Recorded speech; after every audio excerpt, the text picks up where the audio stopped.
We hear from a health official about preparing for possible local monkeypox cases.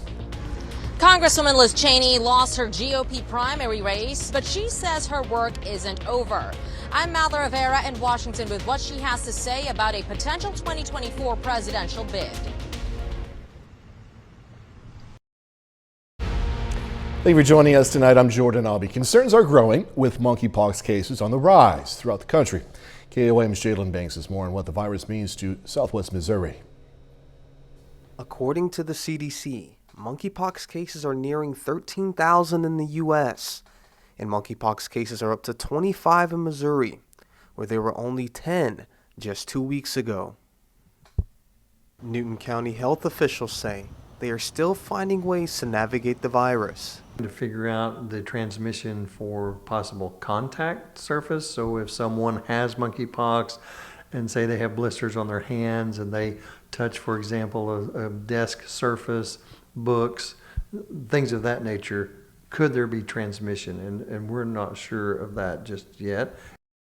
Vaccines have not yet been ordered, but aren't off the table. We don't have it at the health department as of yet. I was not going to order it until we start to see a demand for it, and so far we've had no demand for it. So I don't want to order vaccine and have it set and expire, but certainly if we start to see cases in Newton County, we will get vaccine available as soon as we have cases. Newton County Health Department aren't the only ones with monkeypox on its radar. Mercy Hospital gave this statement on the looming virus.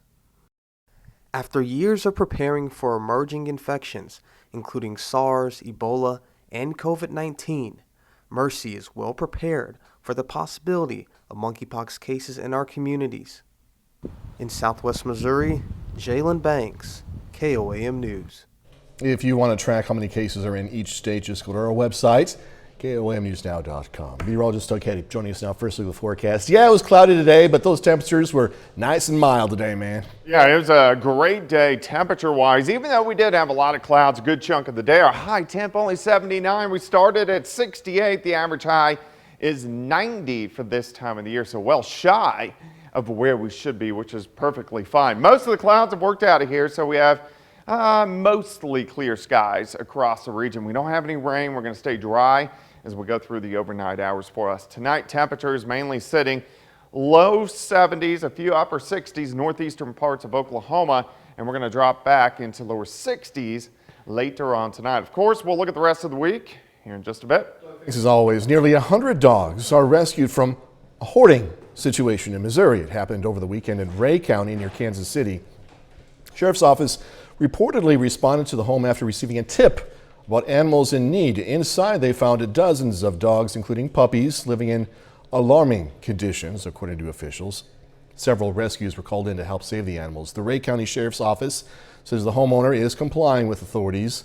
Much of the pups are going to be moved out of the home. If the homeowner continues to comply, they likely won't face any charges. Coffeyville, Kansas Fire Department is now able to purchase some new equipment thanks to a donation. Magellan Midstream Partners, a Tulsa-based partnership, donated $9,400 to the department for a new thermal imaging camera with a laser finder. This piece of equipment is going to be used to help search for possible victims inside a building during a fire. It's also going to be used to find remnants of the fire during the salvage and overhaul stage. For us is because of our secondary searches are so important to ensure that all occupants and animals are out of the structure. And having that capability allows us to do our job better. The current thermal imaging camera is over 20 years old. Representative Liz Cheney losing big in Wyoming's primary race this morning. Cheney called her loss the beginning of a new chapter in her political career. Fox News correspondent Madeline Rivera reporting from D.C. I will be doing whatever it takes to keep Donald Trump out of the Oval Office. Well, I know Congresswoman Liz Cheney not ruling out a potential presidential run after suffering a crushing loss in Wyoming's Republican primary, with Trump-backed Harriet Hageman defeating Cheney by nearly 40 points. The voters of Wyoming sent a very loud message tonight. Cheney, one of the 10 Republicans who voted to impeach former President Trump after the Capitol attack, serves as the vice chair of the House's January 6th committee. The former president celebrating her loss, calling it a complete rebuke. There's no political office that's more important than the principles that we take an oath to defend. If Cheney does decide on a 2024 run, many question where she would draw support from and if she would end up running as an independent. What would her constituency be if she were to run for president? Republicans certainly don't support her, and Democrats are only elevating her right now because she's useful to them as a Republican Congresswoman willing to say things that they want to hear, negative things about Trump. Reaction mixed among those in Cheney's home state of Wyoming. 2024, it's way too soon for her. 2 years from now, no. I think she would be a great option for our nation. Just hours after losing her primary, Cheney converted her campaign finance accounts into a political action committee. And her spokesperson says she'll use it against any potential Trump campaign for president. In Washington, Mal Rivera, Fox News. Former President Trump facing a legal firestorm this week. Tomorrow, the judge is going to hear arguments regarding the unsealing of the affidavits which led to the FBI raid of his Mar-a-Lago estate. Plus, one of his closest associates, Rudy Giuliani, speaking before a grand jury investigating attempts to overturn the 2020 election. Fox's Lauren Blanchard has these details from D.C. Ask the questions and we'll see.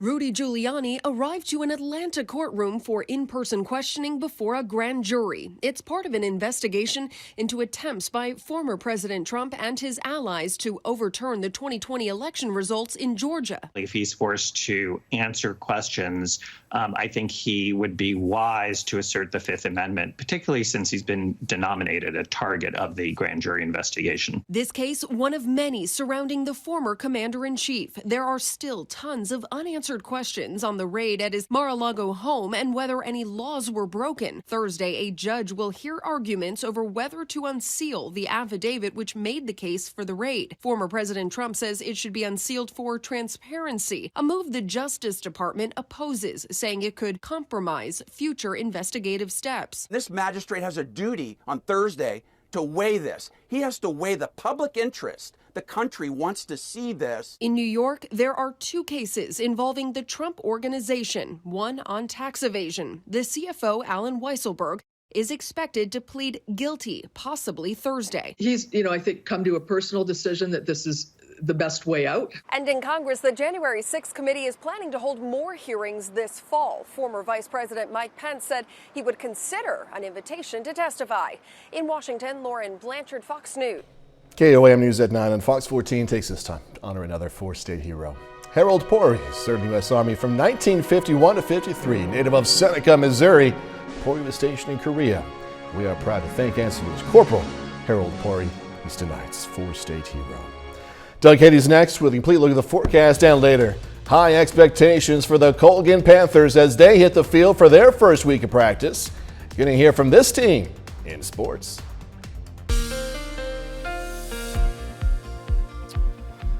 Well, it turned out to be a much cooler day for us today. Temperatures highs only right around 80 degrees, which, hey, we'll definitely take after all the 22 times we've hit 100 degrees so far this summer. And it looks pretty good right now. We have partly to mostly clear skies. Nice shot. Indigo Sky Casino and Resort just outside of Seneca, Missouri. All right, 0.14 of an inch of rain since midnight. Most of the heavy rain prior to midnight, but 2.5 inches for the month so far.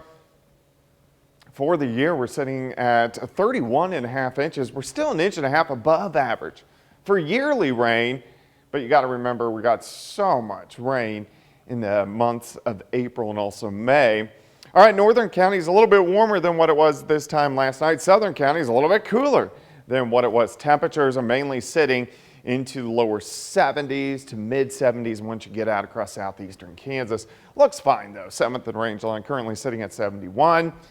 Feels like 71. Humidity is a little high, 81%. If the winds can back down a little bit, we may get a little bit of patchy fog across the region. All the clouds, showers, thunderstorms heading out of here. We look fine. There's nothing going on here. We're going to have pretty much clear skies as we go through the overnight hours. Our high pressure is kind of pushed back through Texas, and we have a northwest flow. Jet streams out of the northwest, and that's given us at least weak little waves, which have been kind of pushing through. All right, let's go through time. We'll stop tomorrow morning, lower 60s. Nice night. It's going to feel pretty good. Kind of an easterly wind all day long, near 80 by noon, and then we'll top out into the mid-80s for highs. Very slight chance there could be an isolated shower that tries to pop up tomorrow. It's fairly slight, so I'm not going to put it in the forecast. I'm just verbally going to mention it. 80 by noon, high temp of 86 degrees. Tomorrow night looks good. We back down into the mid-60s, 4 overnight lows, and then as we head into the daytime hours on Friday, probably 90 to about 92 degrees. Some scattered thunderstorms trying to get into our northern counties by the time we head into the evening hours, and a few of these may get through the region, kind of hit and miss as we work toward the weekend. Our rain chances are going to go up, so we do have at least a chance for scattered showers and thunderstorms by the time Friday night rolls around. A little bit better chance over the weekend. Next little system slides in, so a few scattered thunderstorms Saturday afternoon. These will kind of shift south on Sunday. We could get some morning showers, and then most of Sunday afternoon looks pretty good, and this will cool us back down into the mid-80s for highs, and it looks pretty good even all the way into Monday as well before we start to warm things back up just a bit, but no extreme heat. 86 Thursday, 92 Friday, 92 Saturday. 85 on Sunday with those scattered thunderstorms over the weekend. 88 Monday, and then back into lower 90s early in the middle of next week. Normally I would have said today was dreary, but it was dreary, it was cloudy. It's fine, it was good. Yeah, with those temperatures so mild, I'll Not take bad. that away. See you a little bit, thanks so much, Doug. Hey, with the recent rain that Doug was talking about, Cherokee County, Kansas Emergency Management is temporarily lifting its county-wide burn ban. It's going to be lifted for the rest of the week. Officials say they're going to reassess next week if it should be put back into place. Some good news for teachers as we embark on the fall semester. Educators who pay out of pocket for school supplies are going to now be able to get a bit more back on those taxes. IRS announced teachers can deduct up to $300 worth of classroom necessities. That's up from the previous limit of $250. It's the first increase in 20 years, and it comes as schools across the country are facing staffing shortages. Although inflation has cooled a bit, prices across the board, pun intended, are still highly elevated. Coming up, the strategic back and forth continues. Russian forces launch a wave of strikes on Ukrainian port cities. In Kiev, Ukraine, I'm Alex Hogan. I'll have more on this story coming up. Russian forces launching new strikes in Ukraine overnight, one day after a military depot in Crimea was hit. As the fighting continues, the UN says millions of Ukrainians have now been displaced. Fox News correspondent Alex Hogan has more. Russian missiles striking the Ukrainian port city of Odessa overnight, wounding several people and sparking a massive fire. In the city of Mykolaiv, dozens of homes were destroyed as shelling rained down. The strikes come just one day after a military depot was hit in Russian-held Crimea. Fires burned at the facility on Wednesday. Ukrainian officials did not take credit for the attack, but Ukrainian President Volodymyr Zelensky on Tuesday night did address the issue. The fewer opportunities the occupiers have to do evil and kill Ukrainians, the sooner we'll be able to end this war by liberating our land. Defense experts say the recent strikes in Crimea could mark a significant escalation in the war. We will continue to provide all the resources that are available to us, to our Ukrainian partners, to see to it that they can continue to defend their country. Since the war began, more than 6 million people have been displaced within Ukraine. The United Nations is working in the hard-hit region of Makariv to coordinate international aid and build shelters. Deputy High Commissioner Kelly Clements says the need for help is only growing. The economic situation in this country, which is so dire, all of this kind of compounds to make an even greater humanitarian crisis. The UN Secretary General is in Ukraine. On Thursday, he will meet with Ukrainian President Volodymyr Zelensky and the President of Turkey. In Kiev, Ukraine, Alex Hogan, Fox News. Still ahead, a story to remind us about the enjoyment and power of music. Piano music is typically heard at concert halls, a fancy restaurant, or church on Sundays. In Waukesha, Wisconsin, though, locals can listen to a full concert at their local supermarket. And if you're from the Chicago area, okay, I just have to say this, if you're from the Chicago area years ago, this store used to be strictly hardware. I remember growing up, it was strictly hardware. Now it's like a supermarket, as we're about to see. Fox's Gabrielle Mays has more on the pianist entertaining shoppers. Through the turnstile, past the paint supplies, then hang a left up the moving walkway.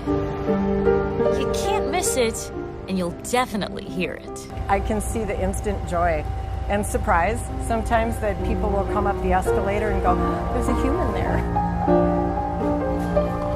Her name is Jackie Oakes. She's been playing piano since age 12. It's been a love affair ever since. Now she gets to share her love of music with customers walking around the Waukesha Menards. I happened to see the job online, that it was advertised, and I thought, you know what, why not? Oakes plays a variety of songs. Her favorite, movie themes. Is it your dream job? I'm sitting here doing what I love, and people are enjoying it. And I'm like, wow, that's a win for everybody, including myself. Customers seem to enjoy the background music as they shop at the home improvement store. That includes 11-year-old Jesus Lopez. She took like a lot of effort onto making the music, and I just kind of felt like the tune of it. The general manager of this store says it's the only Menards in the state that offers this. It's more relaxing, so it gives you a better shopping experience. For Oakes, this is more than just a job. It's unexpected, and it's a gift to everybody that's walking around here, whether they realize it or not. And a gift that you get to share. And we couldn't leave without requesting a song. Can you play the Menards jingle? Oh gosh,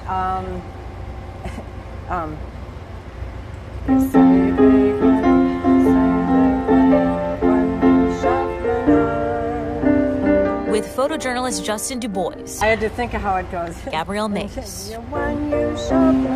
Fox 6 News. There you go. There you go. Dak's going to check out the newest cookie in the Girl Scout cookie lineup. Chick-fil-A adding a new item to its breakfast menu for the first time since 2017. Sorta, kinda, if you're in the right place in a way. The fast food chain is testing its Charizo Cheddar egg bites. I didn't say that right, I'm sorry. It's made with whole eggs, Mexican-style chorizo sausage, and a blend of cheddar and Monterey Jack cheeses. The Charizo Cheddar egg bites are going to be available for a limited time only, right? Aren't they all the time? Stuff that's good, limited time only. Chick-fil-A says the item is going to be found at restaurants in Augusta, Georgia, Aiken, South Carolina, Columbus, Ohio, Miami, Florida, and New Orleans, Louisiana, starting August 22nd. So I think it sounds good. Hopefully they expand the test. All right, a new raspberry cookie is joining the Girl Scouts of the USA Cookie Collection. The new Raspberry Rally Cookie is the latest in the 2023 Girl Scout cookie lineup, which also includes treats like Adventurefuls and caramel chocolate chip. The Raspberry Rally Cookie, which is infused with raspberry flavor and dipped in chocolate, is being called the sister cookie to, the classic Thin Mint. The Raspberry Rally is the first Girl Scout cookie to be exclusively available online, and you can get the cookies shipped to you. So, both stories. Some good looking food right there, if you ask me. You're welcome. Yeah, thumbs up. You're welcome. 31 minutes news, weather, and sports coming away. Crawford County recounts the votes from the failed Value Them Both amendment. Decades of drought forcing the feds to cut the water supply to some states in the West. I'm Max Gordon at Lake Mead in Nevada. All of the latest coming up. Crawford County, Kansas election officials finished recounting ballots for the Value Them Both amendment. Crawford County was the only county in southeast Kansas to vote no on the amendment. KOAM's Shagun Bilmadali was there today as officials recounted. On August 2nd, Kansas voters rejected the Value Them Both amendment. If passed, the amendment would have allowed the legislature to restrict or ban abortions. Crawford County voters rejected the amendment, which led to a recount of votes. We had orders from the Secretary of State's office. They came in on Monday about 6 o'clock to do a recount for just the constitutional amendment question. We had a private citizen in western Kansas request a recount, and so we were ordered to recount the votes. I'm in front of the Crawford County Courthouse, where Lisa Lusker, the Crawford County clerk, tells me that the end recount is conducted by a bipartisan group of electoral officials that consists of Democrats and Republicans. It's an election board. There are 6 Democrats and 6 Republicans from the county that have signed up to do this. They've done a great job. Lusker also says that the Crawford County overall remained a no-vote county, but did not release the specific number of no's and yes votes following the recounts. Our elections are very secure in the state of Kansas. Here in Crawford County, we have an excellent reputation. Our votes have come out pretty darn close. So, yeah, it will not change anything. In Crawford, Shagun Bamdele, KOAM News. On August 2nd, Crawford County had 5,845 no votes and 4,653 yes votes on the Value Them Both amendment question.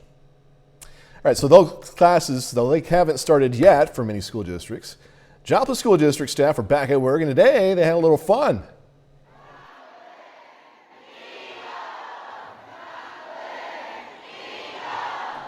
The district hosted its opening day ceremony. It's the first time the ceremony has been hosted in person since the pandemic started. Man, no kidding, they're having fun. Beach party right there. Teachers, administrators, and other staff from all over the district's school were treated to skits, performances. Why wasn't I invited to this? Performances and an address by the new superintendent. Really important for us to have an opportunity to pull all of our staff together and really just set the stage for the year. So we'll have a little fun, we'll have a little encouragement and some motivation, and just get prepared to welcome our kids back on Monday. That's awesome. Teachers can have fun too, right? They need fun. After the ceremony, many of the staff members took part in professional development opportunities. Kids in Carthage were able to get some school supplies ahead of the school year. Bright Futures hosting an event at the Bridge Church to hand out backpacks filled with school supplies. Almost 1,000 of them, in fact.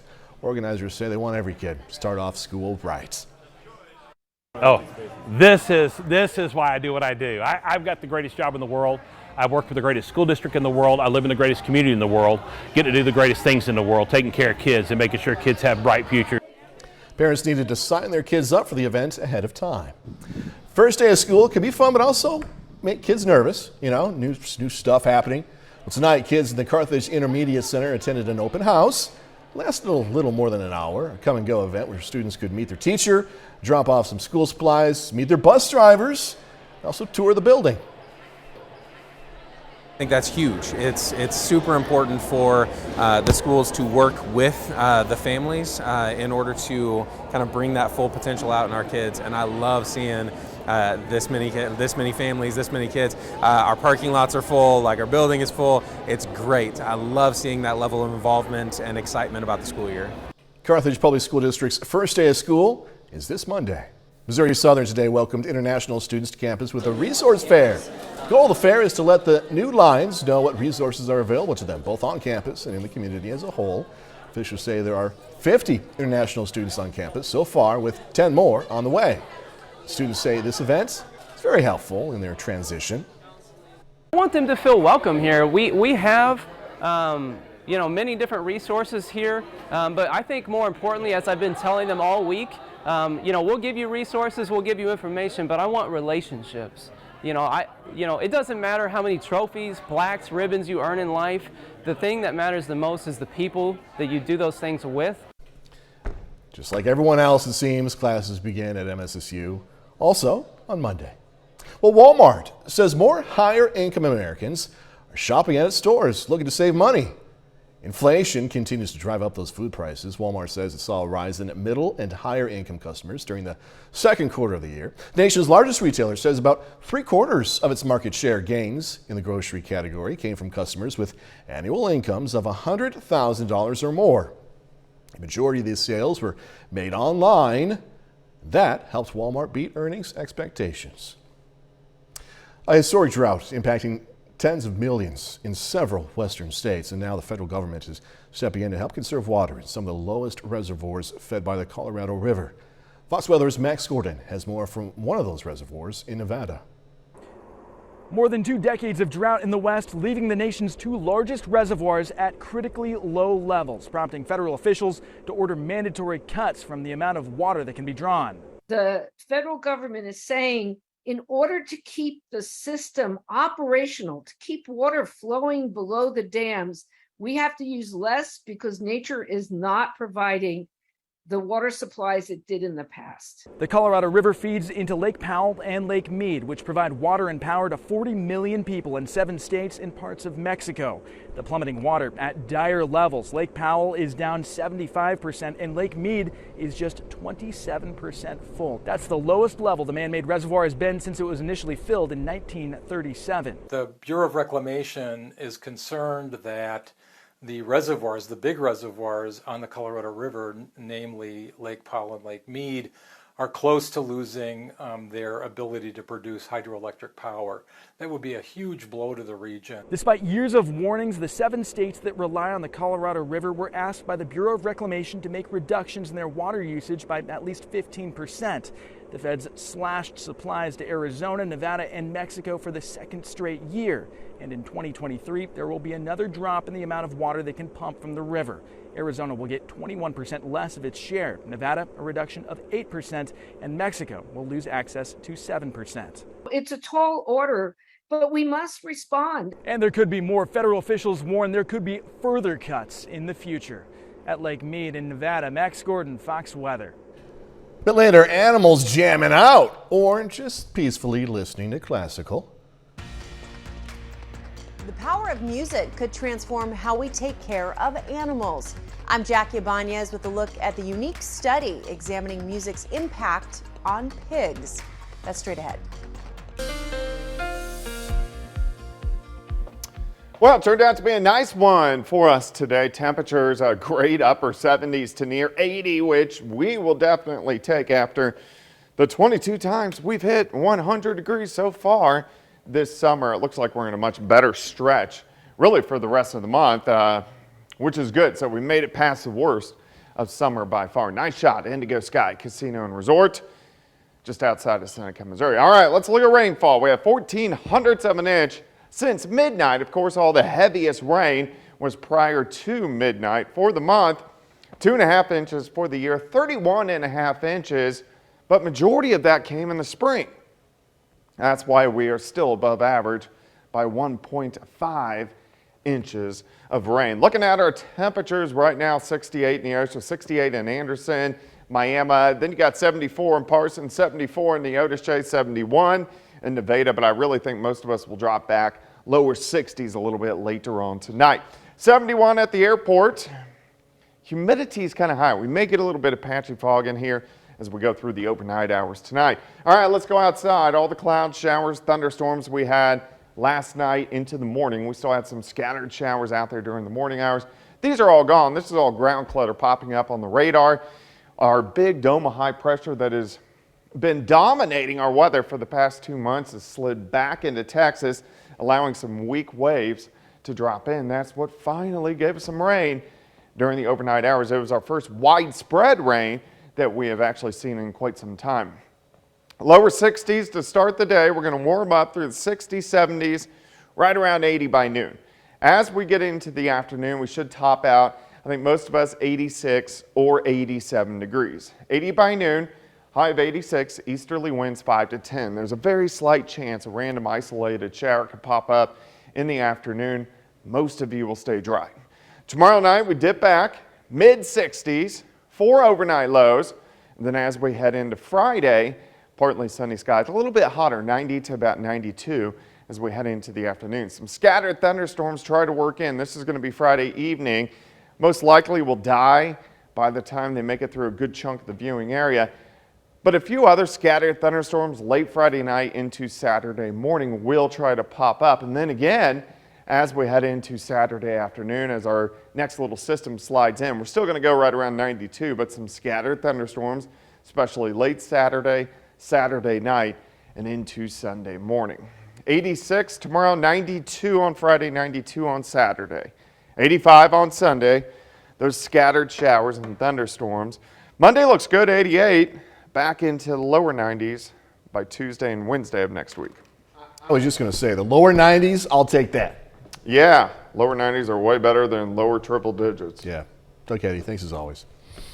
Coming up in sports, a former first-round pick joining the Kansas City Chiefs at training camp, plus the Colgan Panthers getting ready for a tough early season schedule. Jacob Leonard has that and more next.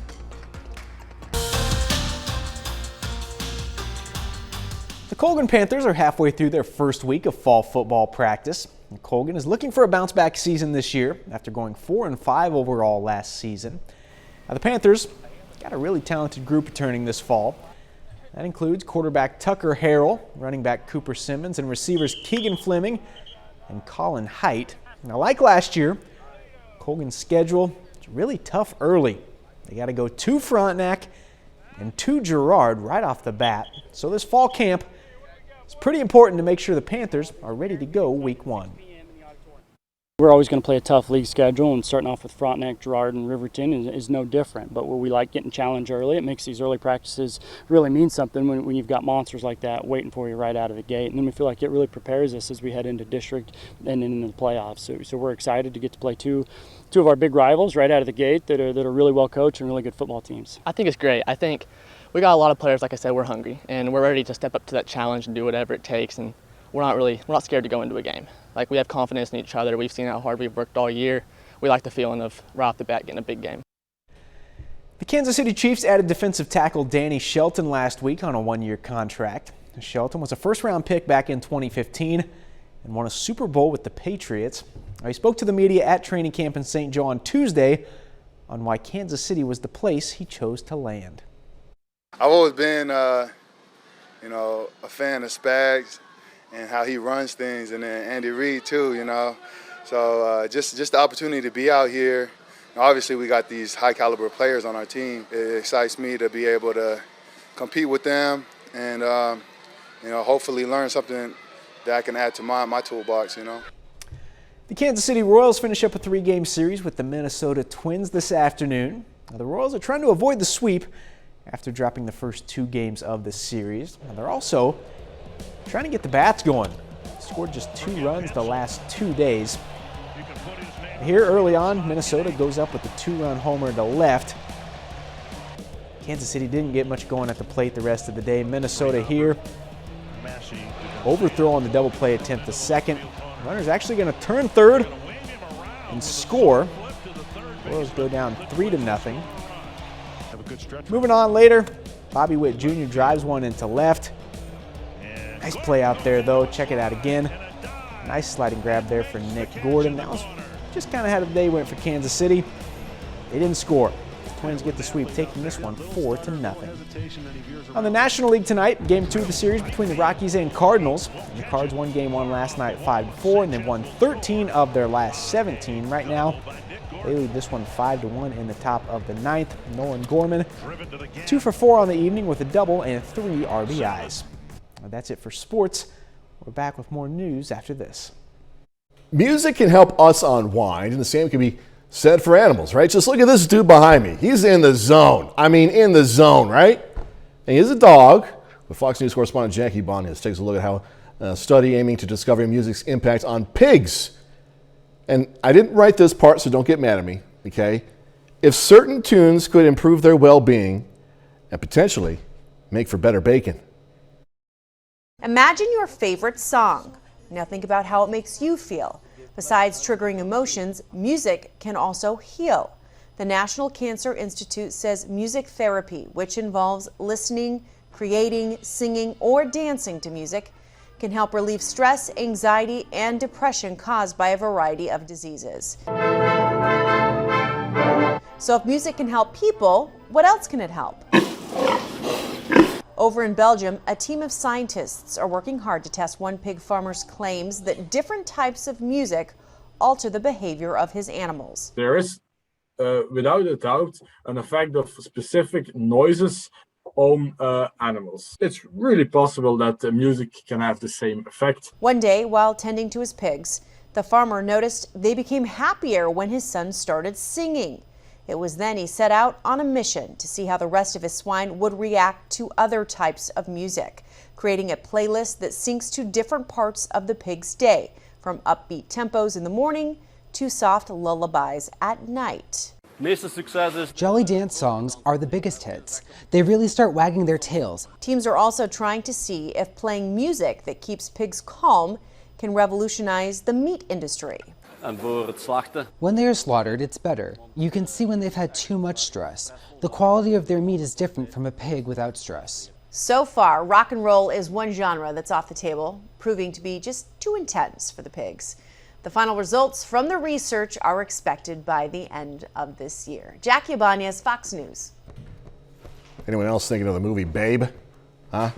We were just talking during the news story. The next step is to go to the grocery store and to find pork cured with rap music, pork cured with Western, and pork cured with country music. Because there is a difference, right? There is a difference, according to the Blues Brothers.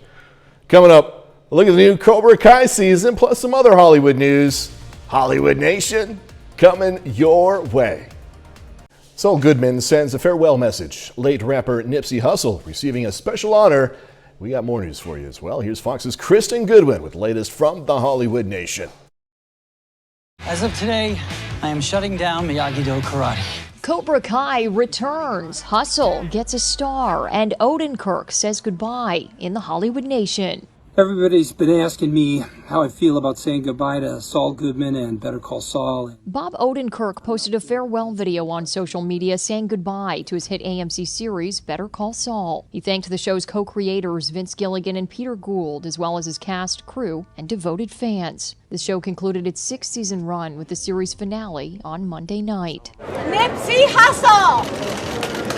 Nipsey Hussle was immortalized on a historic Los Angeles landmark on what would have been his 37th birthday. The late rapper received a posthumous star on the Hollywood Walk of Fame during a ceremony on Monday that included his family and friends. The world I knew was quite simple. Today's first looks includes the trailer to Sydney, a documentary that explores the life and legendary career of late Hollywood icon Sir Sidney Poitier. He was the first black actor to win the Academy Award for Best Actor in 1964 and became a trailblazer in helping opening doors for other black performers. He died in early January at the age of 94. The film premieres in select theaters and on Apple TV Plus September 23rd. Cobra Kai now has more students than ever before. And the Cobra Kai empire expands in the Season 5 trailer. Netflix released an extended look at the upcoming season featuring Daniel LaRusso and Johnny Lawrence trying to stop Sensei Terry Silver from passing along his evil teachings. If you continue down this path,